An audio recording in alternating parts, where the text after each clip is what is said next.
le véritable salut divin à travers la révélation de la puissance de l'argent par le Saint-Esprit.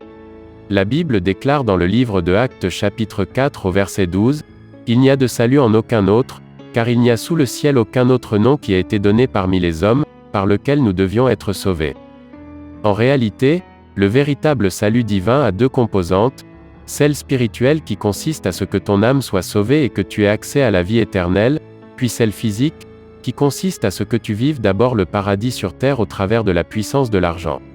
Mais Lucifer, le serpent, la sirène, le dragon, Corona, la bête satanique, l'antéchrist, l'époux et l'épouse de nuit sont conscients que si tu as accès à la révélation de la puissance de l'argent, ta vie sera épanouie dans tous les domaines. Tu seras une source de bénédiction pour les autres et ton témoignage risque de dépeupler le royaume des ténèbres pour le royaume des cieux, car davantage d'âmes seront gagnées à Christ. Alors, Lucifer mettra tout en œuvre pour que tu n'aies jamais à cette révélation. Il viendra rendre ministère aux devanciers de ton Église. Il peut s'agir de ton berger, les évangélistes, les pasteurs, les prédicateurs ou toute autre personne ayant un pouvoir d'influence spirituelle sur ta vie. Il leur fera croire que les serviteurs de Dieu n'ont pas besoin d'argent, car l'argent est le diable. Il leur donnera même des explications erronées des paraboles de la Bible sur Lazare, le pauvre qui est allé au ciel et le riche qui est allé en enfer. Mais tout cela est faux, car, en réalité, Lazare est mort pauvre parce qu'il n'avait pas la révélation divine de la puissance de l'argent. Le riche, par contre, est allé en enfer, car il avait la révélation de la puissance de l'argent par Lucifer, mais il n'avait pas la révélation du salut spirituel. Rappelons-nous que la Bible déclare dans Agé 2 verset 8 que l'or et l'argent appartiennent à Dieu, donc l'argent n'est aucunement le diable. Mais si les devanciers de l'Église n'ont pas la révélation de la vérité qui affranchit, ils tombent dans la séduction de Lucifer et commencent à prêcher l'évangile de la pauvreté dans l'Église.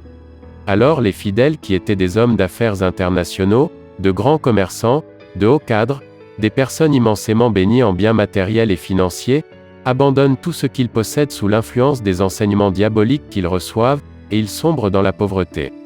De grands malheurs commencent à s'abattre sur eux, ils n'arrivent plus à scolariser leurs enfants, ni à payer leur loyer, ni les soins médicaux de leur famille, ainsi le deuil rentre dans leur maison, leurs partenaires les quittent, etc.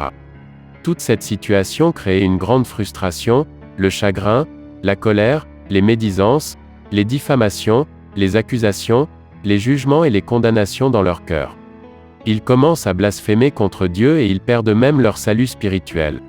Alors, Lucifer, observant tranquillement tout ceci, trouve le moment propice pour rendre ministère à ses fidèles, car, ces derniers n'ayant plus rien à perdre, ils sont disposés à faire la volonté du diable pour devenir riches. Certains parmi eux craquent sous les belles promesses et acceptent de rentrer dans des alliances terribles avec le diable au profit de la richesse.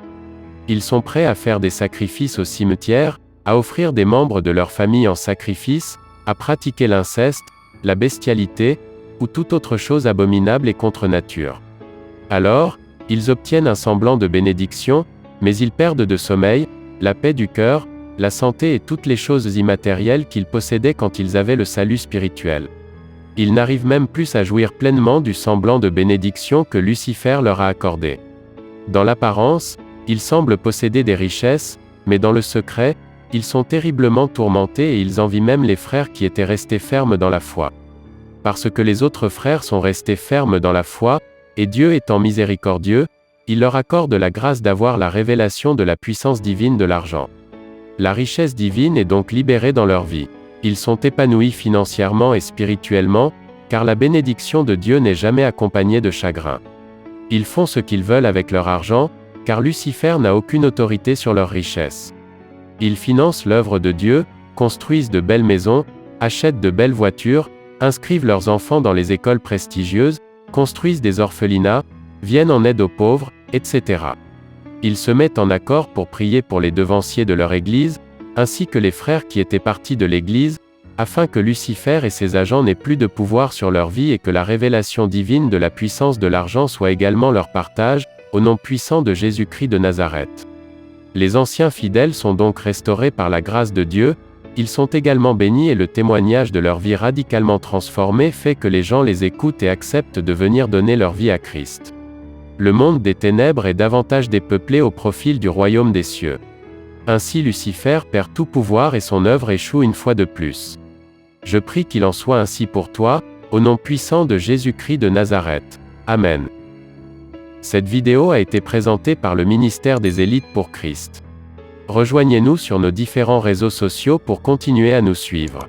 Soyez abondamment bénis. Élites pour Christ, établit la souveraineté du Saint-Esprit dans les nations.